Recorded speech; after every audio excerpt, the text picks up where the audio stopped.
جو سو جائے وہ خدا نہیں ہوتا، جس کو اونگ آئے وہ خدا نہیں ہوتا. اور ہمارا اللہ وہ ہے سنتوں ولا نوم، اس کو اونگ بھی نہیں آتی، اس کو نیند بھی نہیں آتی. رات کی تاریکی میں گناہ کرنے والوں اللہ دیکھ رہا ہے. یہ تصور اسلام کا بنیادی تصور. دن کے اجالے میں شراب کی بوتلیں اپنے حلق کے نیچے اتارنے والوں، اگر کمروں میں چھپ کر کے تم نشہ کر رہے ہو تو بھی اللہ تمہیں دیکھ رہا ہے. نرم نرم قدوں پہ لیٹ کر اگر کسی خوبصورت کی زلفوں کے اسیر بن رہے ہو تو بھی اللہ تمہیں دیکھ رہا ہے. کسی کی جیب کاٹ رہے ہو تو بھی اللہ تمہیں دیکھ رہا ہے. ماں باپ کو ستا رہے ہو تو بھی اللہ تمہیں دیکھ رہا ہے. اللہ اکبر. ہر گھڑی، ہر لمحہ، ہر پل وہ دیکھ رہا ہے. ان اللہ کان علیکم رقیبا. اب پوچھنا چاہتا ہوں، جس بندے کے دل میں یہ تصور پیدا ہو جائے اللہ دیکھ رہا ہے، ابا دیکھ رہے ہیں تو انسان کے ہاتھوں سے سگریٹ گر جاتی ہے، اللہ دیکھ رہا ہے، اس تصور کا یقین رکھنے والا زنا کے اڈے پہ کیسے جا سکتا ہے، شراب کے اڈے پہ کیسے جا سکتا ہے، جوا کے اڈے پہ کیسے جا سکتا ہے، گندی فلمیں کیسے دیکھ سکتا ہے؟ آپ سے پوچھنا چاہتا ہوں بڑی معذرت کے ساتھ، رودرپور والوں، اگر سی سی ٹی وی کیمرہ لگا ہو اور یہ لکھ دیا جائے آپ سی سی ٹی وی کیمرے کی زد میں ہے، جیسا کہ جگہ جگہ لکھا ہوتا ہے، آپ سے پوچھنا چاہتا ہوں تھوڑا غور کرنا میری قوم کے جوانوں، میرے پاس الفاظ کا ذخیرہ نہیں، میرے پاس مضامین کی بھرمار نہیں، فقیر بے نوا دل کے درد کے طور پر آپ کے دلوں کے دروازے پر ایک درد انڈیلنا چاہتا ہے. لکھا ہے آپ سی سی ٹی وی کیمرے کی زد میں ہے اور آپ گٹکا کھا رہے ہیں، آپ پان کھا رہے ہیں. آپ اندازہ کریں آپ کے منہ میں تھوک جمع ہو جائے اور نظر پڑے آپ سی سی ٹی وی کیمرے کی زد میں ہیں تو بولو وہاں تھوکتے ہو، وہاں گٹکے کا تھوک تھوکتے ہو، وہاں پان کا تھوک اگال تھوکتے ہو. حیرت ہے سی سی ٹی وی کیمرے کی زد میں ہو، یعنی اپنے جیسا انسان دیکھ رہا ہے سی سی ٹی وی کیمرے کی زد میں لے کر، تو وہاں تھوکتے تک نہیں، اور اللہ دیکھ رہا ہے کتنے بڑے بڑے گناہ کرتے ہو. اب سنو، سرکار غوث پاک کا ذکر ہو رہا تھا، وہی غوث اعظم شیخ عبد القادر جیلانی فرماتے ہیں جو بندوں کے ڈر سے گناہ چھوڑ دے، جو بندوں کے ڈر سے گناہ چھوڑ دے، لوگوں کے سامنے گناہ نہ کرے جیسا کہ میں اور آپ کرتے.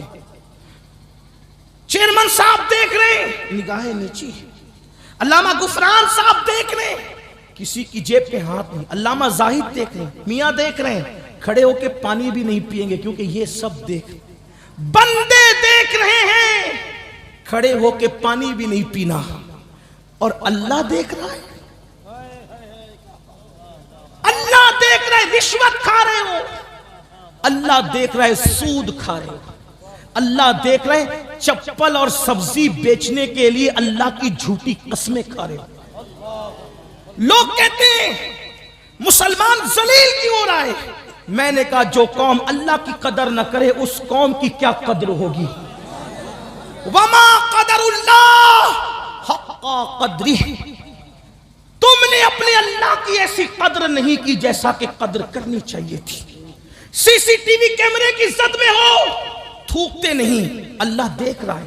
غوث پاک فرما رہے ہیں جو لوگوں کے ڈر سے گناہ چھوڑ دے اور تنہائی میں گناہ کرے وہ زندیق ہے، زندیق. یہ غوث پاک کا مسلک ہے. قادری بنتے ہو سو کارڈ قادری، خود ساختہ قادری. قادریت کپڑے پکڑ کر نہیں ملتی، قادریت صرف رسمی طور پہ ہاتھ میں ہاتھ دینے سے نہیں ملتی، قادریت چند کلمات پڑھنے سے نہیں ملتی. قادریت سرکار غوث اعظم کی تعلیمات کو جب تک کہ حرز جان نہ بنا لیا جائے اس وقت تک کہ قادریت کا تصور نہیں کیا جا سکتا. اگر قادریت اتنی سستی اور آسان ہوتی تو 14ویں صدی کا مجدد 1200 سے زائد کتابوں کا مصنف یہ دعا نہ کرتا قادری کر، قادری کر. پھر کر پر بات ختم نہیں کی، قادری رکھ،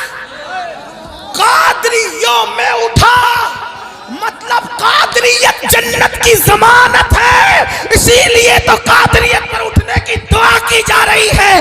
جانتے ہیں جہاں قادریت ہوگی وہاں جہنم نہیں ہوگی، جہاں قادریت ہوگی وہاں جنت ہوگی، جہاں قادریت ہوگی اللہ وہاں امن ہوگا، جہاں قادریت ہوگی وہاں سلامتی ہوگی، جہاں قادریت ہوگی وہاں خدا کی رحمت ہوگی، جہاں قادریت ہوگی وہاں رسول کا دامن ہوگا، جہاں قادریت ہوگی وہاں ولیوں کی عنایت ہوگی۔ اور قادریت آئے گی کہاں؟ جہاں گناہ ہوگا وہاں قادریت کا رنگ نہیں ہوگا، جہاں خدا کا خوف نہیں ہوگا وہاں قادریت کا رنگ نہیں ہوگا، جہاں بے نمازی پن ہوگا وہاں قادریت کا رنگ نہیں ہوگا، جہاں بے خوفی ہوگی وہاں قادریت کا رنگ نہیں ہوگا۔ اسی لیے تو وقت کا مجدد 1200 سے زائد کتابیں لکھ کر بھی پہلے قادری بننے کی دعا، بے شک قادری کر، قادری رکھ، قادریوں میں اٹھا۔ غوث پاک فرماتے وہ زندیق ہے، زندیق جو لوگوں کے درمیان گناہ نہیں کرتا اور اکیلے میں کرتا۔ لوگوں نے کہا اکیلے میں گناہ کر کے کوئی زندیق کیسے ہو سکتا ہے؟ تو غوث پاک فرماتے لوگوں کے سامنے گناہ کیوں نہیں کر رہا ہے؟ کہ لوگ دیکھ رہے ہیں۔ اکیلے میں کیوں کر رہا ہے؟ اکیلے میں کیوں کر رہا ہے؟ کہ کوئی نہیں دیکھ رہا ہے۔ تو کوئی نہیں دیکھ رہا ہے تو کیا اللہ بھی نہیں دیکھ رہا ہے؟ وہ کون سا دروازہ تم نے بنایا جو خدا اور بندے کے درمیان کھلتا اور تم اس کو بند کر دو؟ ہے کوئی ایسا دروازہ؟ ہے کوئی ایسا باب؟ تو غوث پاک فرماتے جو بندوں کی وجہ سے گناہ چھوڑے اور خدا کے خوف سے گناہ نہ چھوڑے وہ زندیق نہیں ہے تو کیا ہے؟ تو اللہ ہمیں دیکھ رہا ہے۔ اگر یہ تصور نہیں ہے تو پھر مومن بھی نہیں ہو، مسلمان بھی نہیں ہو۔ ایک بات پوچھنا چاہتا ہوں، اللہ دیکھ رہا ہے یہ مانتے ہو پھر گناہ کیوں کرتے ہو؟ اور اگر گناہ کرتے ہو یہ سوچ کے کہ اللہ نہیں دیکھ رہے معاذ اللہ تو پھر مسلمان کیسے؟ ایک حدیث سنیے، ایک حبشی بارگاہ رسالت میں جلوگر ہے، حضور کی محفل میں ایک حبشی بیٹھا ہوا ہے۔ اللہ کے رسول علیہ السلام فرماتے لوگوں جب کوئی گناہ کرتا ہے گناہ تو اللہ اس کو دیکھتا ہے۔ کوئی کام کرو اللہ دیکھتا ہے، کوئی کام کرو اللہ دیکھتا ہے۔ اس شخص نے عرض کی یا رسول اللہ صلی اللہ علیہ وآلہ وسلم جب میں گناہ کر رہا تھا، جب میں نے کوئی گناہ کیا، کوئی برائی کی تو کیا اللہ نے اس کو دیکھا؟ میرے رب نے اس کو دیکھا؟ تو اس وقت میرے آقا نے فرمایا ہاں تم جو کرتے ہو اللہ تمہیں دیکھتا ہے۔ غور فرمائیں اس حبشی نے سنا کہ میں نے جب گناہ کیا تو اللہ نے مجھے دیکھا، دیکھ لیا، کہا ہاں تم جو کام کرتے ہو اللہ تمہیں دیکھتا ہے۔ بس اتنا سننا تھا، اس نے چیخ ماری اور چیخ مار کے زمین پہ گر گیا اور اس کا جسم ٹھنڈا ہونے لگا۔ لوگوں نے اٹھانے کی کوشش کی، میرے آقا علیہ السلام نے فرمایا خدا کی خشیت اور خدا کے خوف کی وجہ سے اس کی جان نکل گئی، روئے زمین پر کسی جنتی کو دیکھنا ہے تو اس حبشی کی زیارت کر لو کیونکہ اللہ کی خشیت میں اس کی جان نکل گئی۔ میں پوچھنا چاہتا ہوں اے میری قوم کے جوانوں، اپنی زوال کا سب سے بڑا سبب یہ ہے ہم سب بنے، ڈاکٹر بنے، انجینئر بنے، ٹیچر بنے، یہ بنے، خطیب بنے، ادیب بنے، نقیب بنے، سب بن گئے، لیکن کیا ہم اللہ کے بندے بھی بنے؟ کیا ہم اللہ رب العزت کے بندے بھی بنے؟ بندے کو تو تصور ہے اللہ دیکھ رہا ہے، رب دیکھ رہا ہے، قادر و قیوم دیکھ رہا ہے۔ اور پھر سوچو تو صحیح، اللہ اکبر، بزرگان دین کے حالات کیا تھے؟ آئیے تھوڑا میں آپ کو بتاؤں ان کی خشیت کا عالم کیا، ان کے خوف کا عالم کیا۔ یاد رکھنا آج مسلمانوں کا حال یہ ہو گیا ہے، ہیرو ہیروئن کے جدائی کے مناظر فلموں میں دیکھتے ہیں تب ان کی آنکھوں میں آنسو آتے ہیں، سیریلوں میں جذباتی مناظر دیکھتے ہیں تو بھی ان کی آنکھوں میں آنسو آتے ہیں، کوئی ایکسیڈنٹ دیکھتے ہیں ان کی آنکھوں میں آنسو آتے ہیں، 500 کی نوٹ گم ہو جائے آنکھوں میں آنسو آتے ہیں، کوئی مر جائے آنکھوں میں آنسو آتے ہیں۔ میں پوچھنا چاہتا ہوں میری قوم کے جوانوں، سب کو یاد کر کے, غموں کو یاد کر کے, ہیرو ہیروئن کے جدائی کے مناظر کو دیکھ کر روتے ہو؟ کیا کبھی اپنے گناہوں کو یاد کر کے بھی روئے؟ کیا کبھی اللہ کے خوف سے بھی روئے؟ کیا کبھی خدا کی خشیت سے بھی روئے؟ مجھے بتاؤ. لوگ کہتے ہیں مولانا پہلے ہم بادشاہ تھے. میں کہتا ہوں جب تک راتوں کو رونے والے تھے تب تک ہم بادشاہ تھے. اللہ اکبر. لوگ کہتے ہیں مولانا پہلے ہم آقا تھے اب ہم گداگری کر رہے ہیں. میں کہتا ہوں جب تک مسلمان خدا کی خشیت سے روتا رہا, جب تک مسلمان اللہ کے خوف سے روتا رہا. بلکہ آپ کو بتاؤں, ایک مرتبہ ام المومنین سیدہ عائشہ صدیقہ نے پوچھا یا رسول اللہ صلی اللہ علیہ وآلہ وسلم یہ بتائیں کیا گنہگار بھی کوئی جنت میں بے حساب جا سکتا ہے؟ کوئی گنہگار بھی بے حساب جنت میں جائے گا؟